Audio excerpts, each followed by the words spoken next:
You're listening to Mike Adams and Chris Savory, the record collectors from the BBC, between now and 9 tonight. Yes, you are. Don't forget the number 0743 248 321. I'm with Hilton Valentine, who was at the very beginning of the band called The Animals. A record label called Morton is probably one of the most collectible labels because there the sound of the Wildcats began. Tell me how your first recording started. Oh God, just going back a while. I mean, Morton Sound was a studio in Newcastle. Probably the only one that I was aware of, and I was playing with a band called the Wildcats at the time, which was my own band that I formed when I was at school. And we heard about this Morton Sound place, and we went up there and recorded about 10 tracks, I think. And they pressed up some records for us, and it had Morton Sound on the record. Do you still have any copies of those records? Yes, I've got one. I've got two. Yeah. Have they been released in any format at all, those? No, they were never released. They were just, I think there was only maybe about 50 made up. Because record collecting now is such a big phenomena, have you thought about issuing a limited edition of those, the very beginning of the Animals, almost pre-Animals? No, never thought about it. No, I don't know if there'll be much interest. There probably will be, yeah. Yeah, I think there would be a lot of interest. I know with the Quarrymen, and that will be the day, and in spite of all the danger. Can you name any titles from those very first recordings, and who played with you? Well, there was myself, and my brother Harry was on bass, a guy called Ronnie McKenzie on drums. We had two singers, a guy called Keith Shields and a guy called Johnny Fryer. I think that was it, yeah. The tracks, mainly Cliff Richard stuff, and some instrumentals, obscure instrumentals. Who was your first influence, your personal first interest? There was a few all happened at once, but I think maybe the main man was Lonnie Donegan. I think he started a lot of bands off playing skiffle. So how did you meet John and Eric? I mean, where was it at Club A Go-Go? Was that was the Mecca, of course, in Newcastle, wasn't it? It was, yeah. No, we were playing in the Wildcats were playing in a place called the Rex Hotel at Whitley Bay on the seafront, and so happened the then Alan Price Combo was looking for a guitarist who was willing to give up his day job and go to London and try to do it. And Chas Chandler came to the Rex Hotel, and he saw we were playing, and he asked me if I would be interested in doing it professionally. I said, well, yeah. I said, what's the name of the band? He says, the Alan Price set, the Alan Price Combo. I thought, Alan Price Combo sounds like a bunch of old men, So anyway, he says they were playing at a place called the Vic in Whitley Bay. Just started a residency on a Tuesday night, I think, or a Monday night. He said, well, come along and see what you think. Was the Rex the one that was based in downstairs in the basement? That's right. Yeah, it was a big ballroom in the hotel. It was nicknamed the Snake Pit, and there used to be some good nights down there. People getting thrown off the balcony and everything. But anyway, I went, and that was the first time I ever seen and heard of the Alan Price Combo and saw Eric sing, and I'll never forget that as long as I live. It was so amazing. They were just so amazing. I couldn't believe. That's the first time I heard stuff by John Lee Hooker, Jimmy Reed, and Muddy Waters. I'd never heard of these guys before. So what was the next stage then? How did you become part of the group? Next stage was an audition. Come down and have a bit of blow with them, And I used an echo unit at that time. Most bands had echo units. And Eric said, can you turn it back a bit, till eventually can you turn it right off? And I started playing some solos and all that. And to me, it didn't sound good because I was so used to hearing an echo, And he just turned around and says, that's great, that's it. So that's how I joined the band. What was your first recording? Was it with Decca Records? No, the first recording we did was up in the Newcastle area, a place called Wylam. small studio. We did an EP, it was the size of an LP, but it only had 4 tracks on one side. That was Boom Boom, Pretty Thing, I Just Want to Make Love to You. I can't remember. It was a private pressing, that one, and then Decca issued it formally a few years later, didn't they? Yeah, I think that came a lot sort of after the Animals had split up. They put it out on Decca, yeah. And then Mickey Most. Yeah, Mickey Most was, yeah. How did you meet Mickey Most? He was on the lookout to record some bands.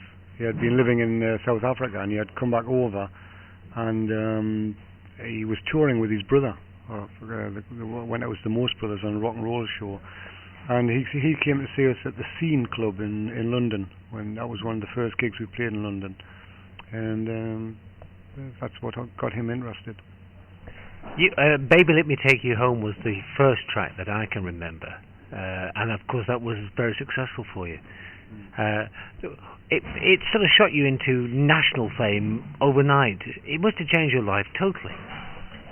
Oh yeah, it did. I mean, when you get a bit of fame and a bit of acknowledgement for what you're doing, the first thing you notice is you're not scrimping and getting things on hire purchase, like a new amplifier, a new guitar. People are offering to give them to you to advertise. That was the first thing that I noticed anyway. Baby Let Me Take You Home was the first single. I think it got about number 17 or in the charts. And of course Graham Bond, who is in many ways underrated, not appreciated by lots of people. He had a big helping hand at the beginning. Yeah, he did, because the guy that managed us, Mike Jeffries, he owned the Club of Go-Go in the Downbeat in Newcastle, and he was bringing bands like the Graham Bond organisation up, the Stones, the Yardbirds, and it was one night when Graham Bond was up, we were playing in the other room. And I think when he went back down to London, he sort of put the word out and said there's a great band called the Alan Price Combo, And then a guy called Georgie Gomolski, who was managing the Yardbirds, he got interested. Mickey Most got interested. Ronan O'Reilly, the guy that started Radio Caroline, and they helped us to get down to London for our first few gigs. Now, of course, the big song, The House of the Rising Sun, which became a global hit, and some say it sold more than 10 million copies in global sales. I mean, have you an idea of the total number? No, not really. But I would imagine over the years it's got to be about 10 million. I would think so, yeah.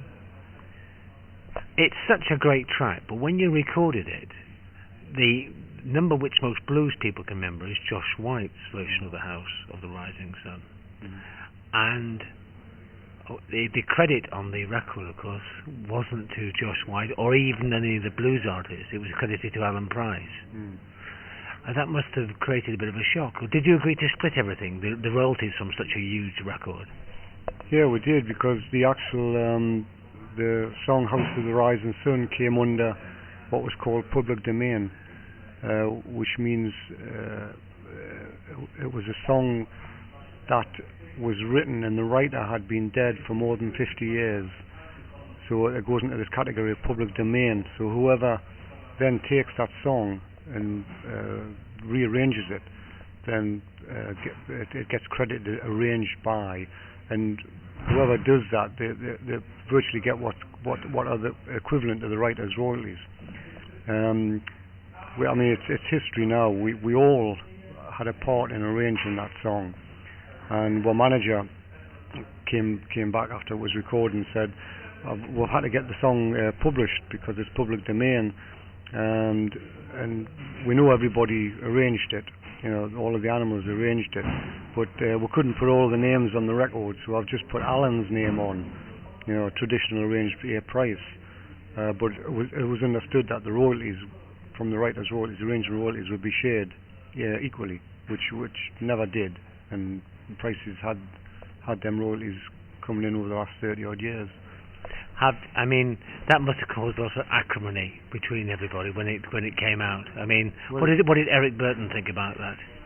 Well, we all. I mean, it wasn't until later we realised that the money wasn't being shared out. We're out on the road and all that. But the strange thing is, and Chas Chandler always sort of said this. He says Alan Price left the band shortly after he got his first royalty check, House of Rising Sun. Whether that's true or not, I don't know. But Chas always maintained that. And to this day, I think Pricey actually maybe convinced himself that he did arrange it, but he knows in the heart of his heart he didn't. Have you ever spoken to him over the years since? Have you? Oh yeah, because we got together in '83 and did a reunion tour, America and the world. But it was just one of them things that it's we thought then dead and buried, it's gone, but not realising that these records keep on selling, going on compilation albums and etc. etc. You also, of course, were fortunate enough to play with great Sonny Boy Williamson. That must have been, you recorded with Sonny Boy Williamson. Yeah. That must have been an experience. Yeah, it was. I mean, it was one of them nights at the Club of Go-Go when Sonny Boy was booked, and we were playing that night, and we were asked to back him. It was really a memorable occasion. Let's talk about your colleague, John Steele, who's with you actually on the tour at the moment. John was in a college jazz band. John left the group in 1966. Yeah, I can't remember which year it was, but yeah, he left the group. He was the first one to leave. He had just got married, and I think, and plus we were touring, from one tour to another. We'll come back from, say, America, flying into Heathrow, getting on a train and starting an English tour, and we were just really worked to death. And I think John was the first one that sort of wised up and got sick of it, and especially when we realised we weren't getting what we were supposed to be getting financially. Have you any happy memories of artists that you met or heroes you met? Because you just must have been with everybody who is anybody in the 60s. You must have known them, drunk with them, got drunk with them, raved with them, you name it. But you must have some quite nice memories of that period. Oh, yeah. You must have known the Beatles quite well. Yeah, I mean there were clubs in London where people like the Rolling Stones, ourselves, the Beatles, and Yardbirds. There were after-hours clubs. You could go in there and drink till 3-4 in the morning, and. There was always a band playing, like maybe Chris Farlow and Thunderbirds, Zoot Money's rock and roll band, and people would just get up and jam, and blow and just get drunk till the early hours of the morning. It was a great time. Anybody particular stays in your memory from that era? You met Jimi Hendrix, of course? Oh yeah, I met through Chas. Yeah, through Chas, and. Brian Jones used to get down the clubs quite a lot, And what was Brian Jones like? He was all right, He was canny lad. And Donovan was a big friend of mine, 'cause he lived in London as well, and we used to sort of go over to each other's house and have a little drink and chat and things like that, or whatever. Did you ever get to meet any of the big American stars, other than the blues artists? Any of the American famous sort of rock and roll stars that you rubbed shoulders with? Well, people like Chuck Berry, Carl Perkins, Bo Diddley, Dylan. Yeah. What was Bob Dylan like? He was really strange. He was on another planet, I think, but really, really nice, a gentle person. Same as Hendrix. Hendrix is a very gentle person.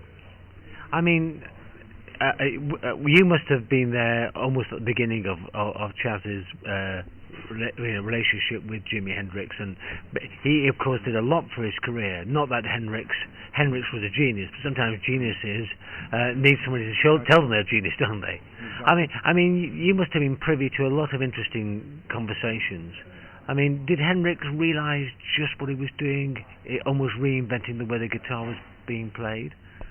I don't know whether he did or not. He probably did, but I mean, he was a natural, He just did it naturally. But after saying that, he probably practiced in the beginning, you know, maybe 10, 12 hours a day. You know, a lot of people. That's John. Hello, John. You've just recorded a new album. A new album, yeah, with maybe 7 or 8 of the old hits on, all re-recorded with the present lineup. And we're busy at the moment trying to sort out a distribution deal.